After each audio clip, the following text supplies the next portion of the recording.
In front of me is BLACKVIEW Tab 12 Pro, and today I would like to show you how you can switch on and use voice typing.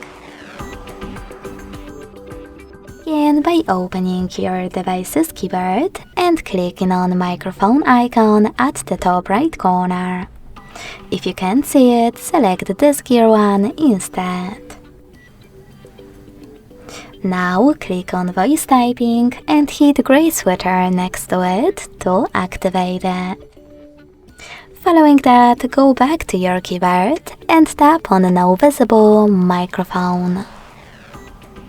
Then tap on while using the app in the pop-up and start typing.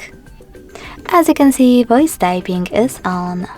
If you wish to stop, click on the same microphone again. Thanks so much for watching. If you enjoyed this video, leave a like, comment and subscribe. Bye!